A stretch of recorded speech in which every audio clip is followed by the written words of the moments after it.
नमस्कार, बहुत स्वागत है आप सभी का। मैं हूं आपके साथ वक्ता दुबे। पक्ष विपक्ष देख रहे हैं आप।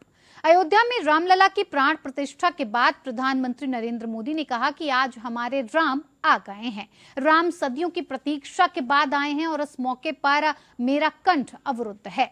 अब रामलला टेंट में नहीं बल्कि दिव्य मंदिर में रहेंगे। प्रधानमंत्री नरेंद्र मोदी ने कहा कि आज से 1000 साल बाद भी लोग आज की इस तारीख को, आज के इस पल को याद रखेंगे और उसकी चर्चा करेंगे। ये कितनी बड़ी राम की कृपा है कि हम सब इस पल को जी रहे हैं और इसे साक्षात घटित होते भी देख रहे हैं। इस मौके पर प्रधानमंत्री मोदी ने नाम लिए बगैर विपक्ष पर भी निशाना साधा। इसी पर बातचीत करेंगे। तमाम खास मेहमान हमारे साथ जुड़ेंगे, लेकिन उससे पहले एक खास रिपोर्ट आपको दिखाते हैं।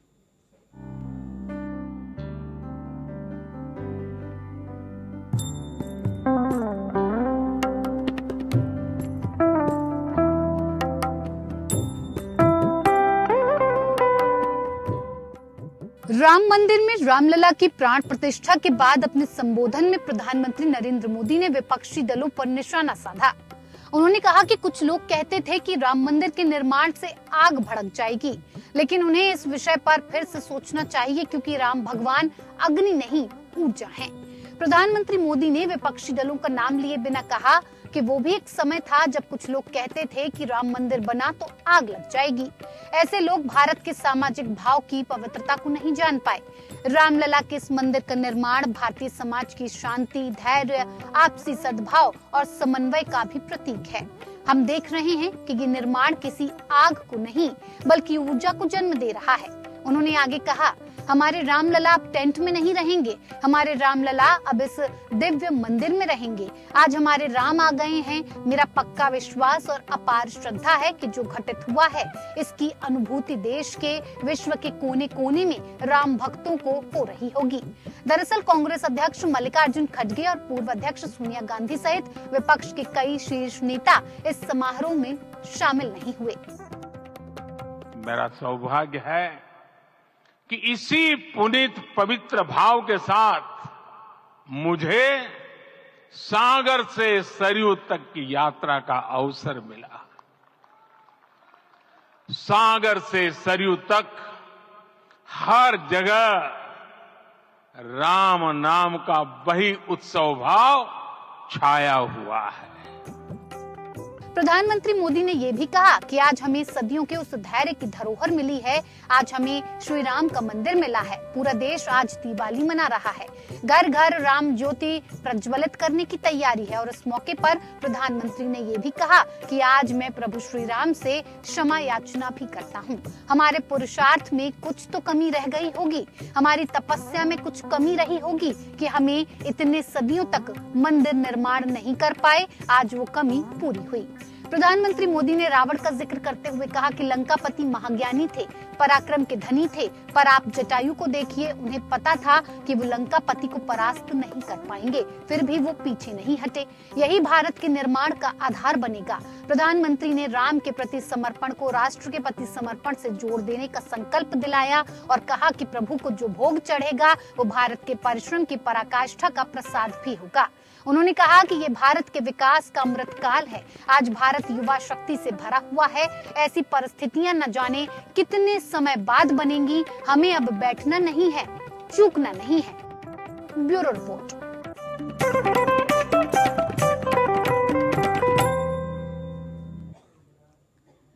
तो सदियों से जिस रामलला की प्राण प्रतिष्ठा का इंतजार किया जा रहा था, प्रतीक्षा की जा रही थी, वो पल आ गया और अब रामलला अपने टेंट से उठकर दिव्य भव्य मंदिर में विराजमान हो चुके हैं। और लगातार प्रधानमंत्री मोदी ने जब जनता को संबोधित किया तो ये कहा कि 1000 साल बाद भी आज के पल की चर्चा की जाएगी। आज की तारीख को इतिहास में सुनहरे अक्षरों में भी कहीं ना कहीं लिख दिया जाएगा। कितना बड़ा और भव्य और दिव्य कार्यक्रम रहा आज का, इसी पर चर्चा भी करेंगे और चर्चा के लिए हमारे साथ खास मेहमान जुड़ गए जिनसे मैं सबसे पहले आपका परिचय करवा देती हूँ। अजय पाठक बीजेपी के प्रवक्ता हमारे साथ जुड़े हैं, बहुत स्वागत है अजय जी आपका कार्यक्रम में। डॉक्टर स्नेहाशीष वर्धन पांडे कांग्रेस प्रवक्ता हमारे साथ जुड़े हैं, साथ ही साथ महेश आर्य सपा प्रवक्ता हमारे साथ हैं और निरंजन पोद्दार जी राजनीतिक विश्लेषक के तौर पर हमारे साथ जुड़े हुए हैं। बहुत बहुत स्वागत है आप सभी का हमारे इस खास कार्यक्रम में। शुरुआत अजय पाठक जी आप ही के साथ।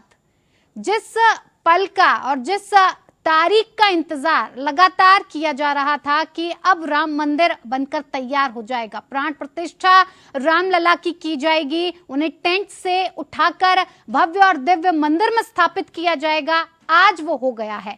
रामलला को उनके भव्य और दिव्य मंदिर में विराजमान कर दिया गया। पूरा कार्यक्रम बहुत ही अच्छी तरह से संपन्न हुआ। सबसे पहले इस पर आपकी प्रतिक्रिया।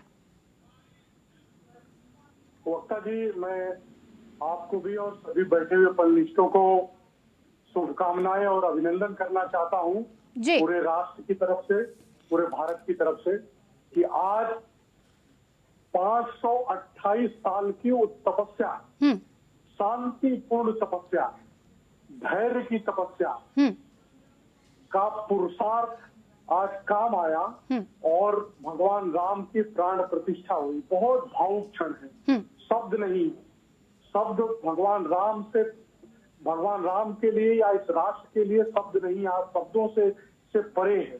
ये देश शब्दों में आज बना हुआ नहीं है, शब्द निकल भी नहीं रहे जी। ये उन बलिदानियों के लिए, उनके लिए, उन हुतात्माओं के लिए है जिन्होंने अपने प्राणों की आहुति दी।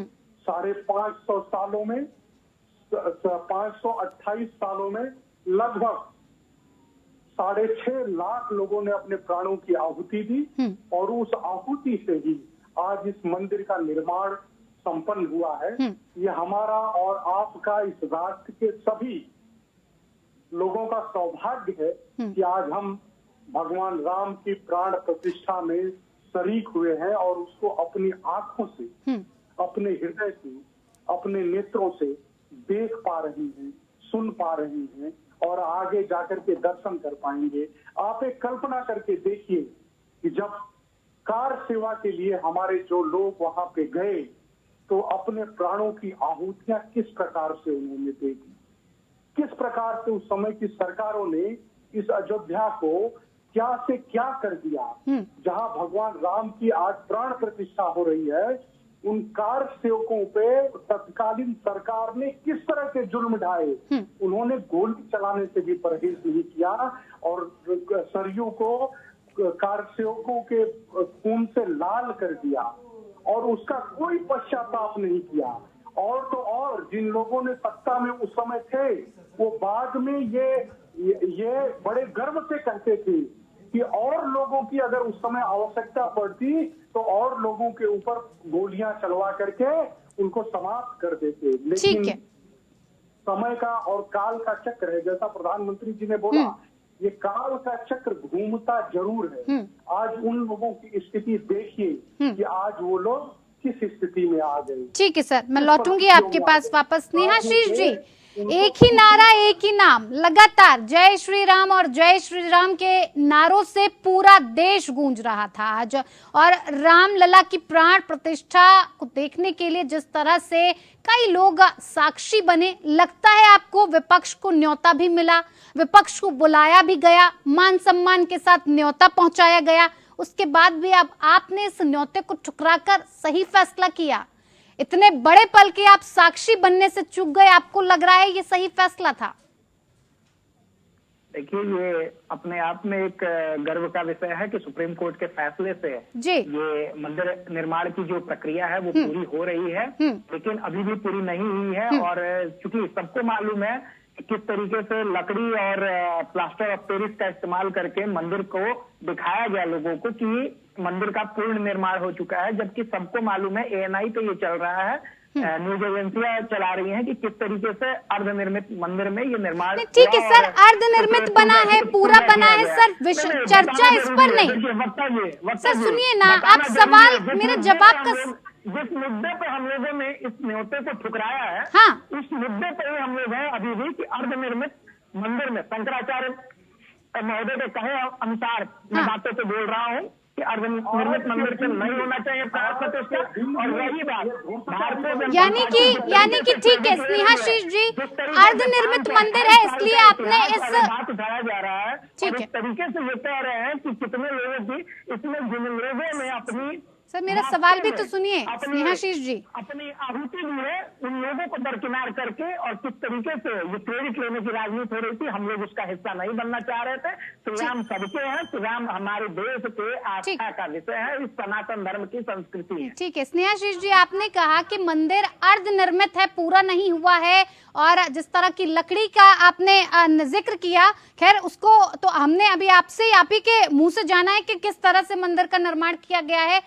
तो जब तक अब पूरा मंदिर का निर्माण नहीं हो जाता है, कांग्रेस पार्टी की तरफ से कोई नहीं जाएगा ना, और मंदिर को तो निर्माण होने में वक्त लगेगा, सालों का वक्त अभी और लगेगा सर, 3 साल 4 साल और वक्त लगेगा, तब तक नहीं जाएगी कांग्रेस पार्टी। वक्ता जी प्राण प्रतिष्ठा हो चुका है और प्राण प्रतिष्ठा के बाद हमारे नेता ने कहा है कि हम वहां जाएंगे। और रही बात जो डाउट कर रहे हैं लोग, उनके लिए मैंने वीडियो रखा हुआ था आप ही के लिए कि ये वीडियो में दिखा सकूं कि तो ये तो आप डबल बात कर रहे हैं ना, आपने अभी कहा अर्धनिर्मित इसलिए ठुकराया गया।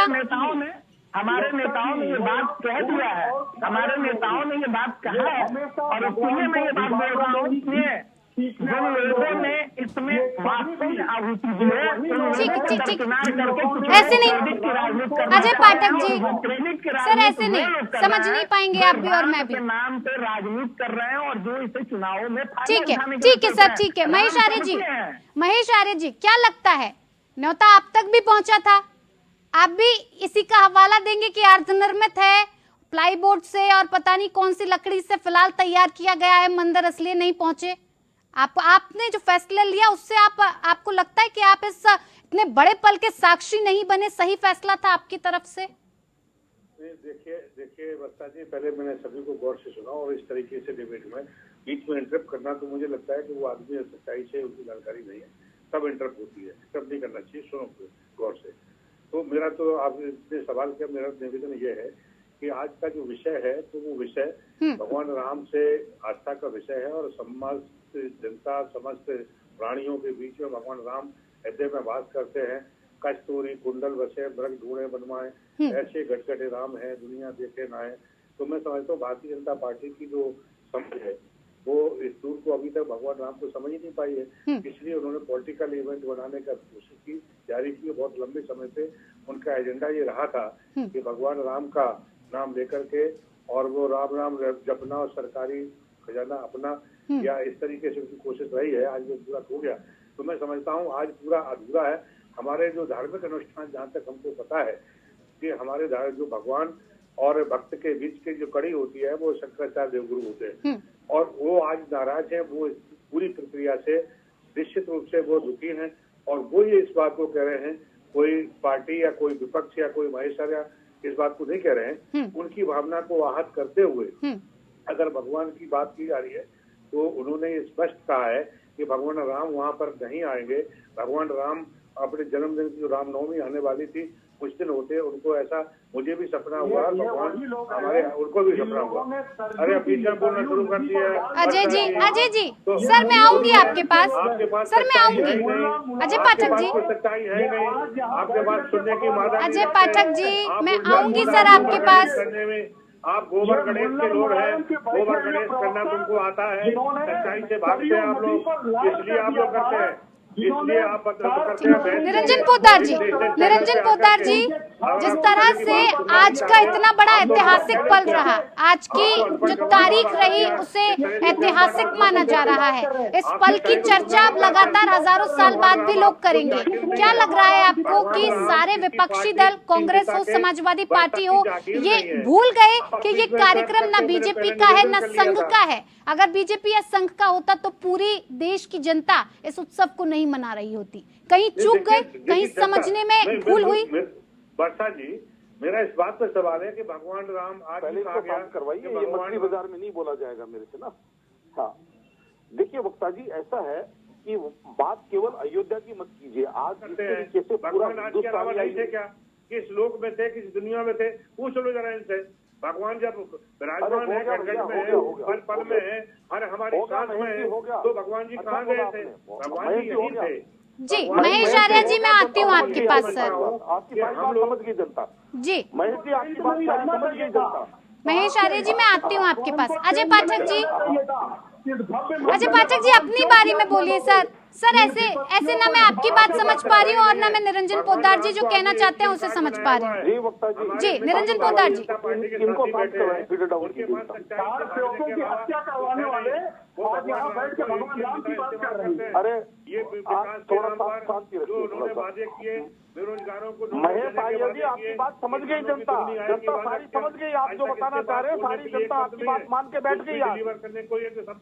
आज पूरी जनता ने सारी चीजें आपकी बात समझ ली है, आप टेंशन ना लीजिए। करते हैं और 33 करोड़ देवी देवताओं को भी। वक्ता जी मुझे बोलना है तो मुझे बता दीजिए, नहीं तो जी सर, जी महेश आर्य जी ठीक है सर, मैंने सुन लिया। अजय पाठक जी, मैंने आपको भी सुना और मैंने महेश आर्य जी आपको भी सुना। जी निरंजन जी। देखिए वक्ता जी, मैं आपको निवेदन करना चाह रहा हूँ कि आज केवल आप अयोध्या की ही बात मत कीजिए। आज पूरे हिंदुस्तान के अंदर, चाहे आप गांव हो, गली हो, शहर हो, खेत हो, खलिहान हो, जिस तरीके से आज पूरे देश के अंदर आपने देखा होगा, एक जिस तरीके से लग रहा था कि कोई जिस राममय हिंदुस्तान आपको नजर आ रहा था, और इसके अंदर जाति, धर्म, पंथ, मजहब सारी दीवारें तोड़ करके, और आज जिस तरीके से हर्षोल्लास पूरे हिंदुस्तान के अंदर मनाया जा रहा था, केवल कुछ लोग ऐसे हैं जो मुट्ठी भर लोग, जिनको ये बात अभी भी समझ में नहीं आ रही। कहते हैं ना कि आवाज खलक नगारा है खुदा, लेकिन उनको अभी भी जो खलक की आवाज है उनको अभी भी वो उनको समझ में नहीं आ रही। और जिस तरीके से मैं आपको सच्चाई बता रहा हूँ वक्ता जी, आप इस चीज को मान के चलिए, ये तो मुझे उम्मीद थी कि भगवान राम मंदिर का जो प्राण प्रतिष्ठा होगी उस पूरा देश हर्षोल्लास के साथ मनाएगा, लेकिन आज जिस तरीके से एक व्यक्ति, जिसको कहते हैं ना कि एक देश के अंदर, गांव के अंदर बैठा हुआ एक अंतिम व्यक्ति आज जिस तरीके से हर्षोल्लासित था, उससे ऐसा लग रहा था कि जैसे जो 14 वर्ष के वनवास के बाद में भगवान राम जब अयोध्या वापस आए थे, शायद ऐसा भारत तो उस सजा होगा जैसा भारत आज सजा है। जिस तरीके से आज पूरा विश्व राममय था, और आपने देखा होगा कि पूरे विश्व के अंदर आज केवल और केवल राम मंदिर की प्राण प्रतिष्ठा जो प्रचारित थी, और पूरे विश्व के अंदर आज एक ही माहौल था, जय श्री राम, जय श्री राम, जय श्री राम। और उसके बाद में भी अगर ये जिस तरीके की राजनीति होती है, देखिए इसका किसी वैद्य के पास, किसी डॉक्टर के पास या किसी भी हॉस्पिटल में इस चीज का इलाज नहीं है। ये इलाज तो अब आप ये मान के चलिए स्वयं इनको जब तक बुद्धि नहीं आएगी ना, जहाँ को नाथ दारुण दुखते ही वहाँ की मति पहले हर नहीं, ये चीज यहाँ पे सटीक बैठती है। क्योंकि आज भी अगर इनको जो महेश आर्य जी बोल रहे हैं या जो कांग्रेस के प्रवक्ता बोल रहे हैं, ये जहाँ भी रहते हैं वहाँ का वातावरण भी ये समझ सकते थे, वहाँ का वातावरण भी ये देख सकते थे, लेकिन आज भी पता नहीं लोगों को क्या, इन लोगों को आज भी ये चीज समझ में नहीं। ठीक है निरंजन जी, ठीक है। स्नेहाशीष जी, क्या कुछ कहना चाह रहे थे? कहीं लोकसभा चुनाव से पहले ये फैसला लेना क्या सही माना जाए कि जन भावना के उलट आपने फैसला लिया है? स्नेहाशीष जी, आवाज पहुंच पा रही है सर आपको? आज सवाल दो रही है जी, मैं कह रही हूँ कि लोकसभा चुनाव से पहले इस तरह का निर्णय जो लिया गया, जो फैसला आपकी तरफ से लिया गया, आपको नहीं लगता कि ये किसी जुए से कम नहीं होगा? चुनाव पास है, ऐसे में जन भावना को कहीं ना कहीं तोड़ते हुए, मरोड़ते हुए ये फैसला भारी पड़ सकता है विपक्षी दलों पर। वक्ता जी, सनातन की बात है, जुए से ना तुलना किया जाए। खैर वैसी बात है कि आज हमारे नेता असम में दर्शन करने के लिए जा रहे थे जब मंदिर में, तो उन्हें रोका गया वहां पे असम की भारतीय जनता पार्टी की सरकार के द्वारा। तो इनकी आस्था तो राजनीतिक है, इन सनातन धर्म के साथ इन्होंने जो मजाक किया हुआ है वो सबको दिख रहा था कि एक जो व्यक्ति धोती आज जबरन पहन के घूम रहे हैं, उनको लोग देख रहे हैं कि किस तरीके से धोती में पैर फंस रहा है और कैसे गिरते गिरते बच रहे हैं। तो मोदी जी ने अपनी सनातन के प्रति जो इनकी समझ है, सोच है, वो राजनीतिक है, और ये बस चुनावी फायदा लेने के लिए ये स्टंट कर रहे हैं। राम सबके हैं, राम हमारे भी उतने हैं जितने इन भाजपाइयों के हैं। हाँ, वो अलग बात है कि भाजपाइयों के लिए ये लोग वोट बैंक की राजनीति करने वाले लोग हैं, तो इसलिए भारतीय जनता पार्टी के लोगों के लिए ये वोट बैंक हो सकते हैं, लेकिन हमारे लिए राम आस्था के विषय है और हमेशा रहेंगे। ठीक है। और अजय पाठक जी, योगदान दिया है इस देश में, राम आपके लिए वोट बैंक है, वो सबको मालूम है। अजय पाठक जी, अजय जी को नहीं मालूम होगा, वो भारतीय जनता पार्टी के लोगों को नहीं मालूम। ठीक है sir. Ajay Pathak ji, vote bank है। वक्ता जी, ये जाकी रही भावना जैसी, हरि मूरत देखी तिन तैसी। इनकी जिस तरह की भावना है, इसी संसार में सदियों से देव और राक्षस की लड़ाई चलती रही है और वो चलती रही, सदैव चलती रही। आज ये हर्ष और माहौल का समय है, हर्ष और उल्लास का समय है। आज भगवान राम की जो प्राण प्रतिष्ठा है, ये भारत के संस्कृति सनातन का उद्गम है। जो संस्कृति और सनातन को 1000 सालों से समाप्त करने की चेष्टा थी, जो 1000 सालों से उस पर आघात हो रहे थे, आज उसके पुनर्स्थापना का दिवस है। और ये जो प्रधानमंत्री जी ने कहा, जो वहाँ अपना विजन दिया कि ये 1000 सालों तक वो याद किया जाएगा, तो ये भारत के पुनर्निर्माण का समय है, ये भारत को विश्व गुरु बनाने का समय है। आज की तारीख नहीं है, ये कालखंड के माथे पे लिखा हुआ आज एक अमिट छाप है। ये सदियों तक लोग आज की तारीख को याद रखेंगे और सदैव से आप ये समझिए कि बिल्कुल आज का दिन काफी ऐतिहासिक रहा और इस पल के साक्षी जो लोग बने हैं, इतिहास में नाम तो कहीं न कहीं दर्ज जरूर किया जाएगा। माफ कीजिएगा अजय जी, मैं वक्त ज्यादा नहीं दे पाऊंगी सर, वक्त की कमी है मेरे पास। सर बहुत बहुत धन्यवाद आप सभी मेहमानों का हमारे साथ इस खास पेशकश में जुड़ने के लिए। पक्ष विपक्ष में मेरे साथ इतना ही। नमस्कार।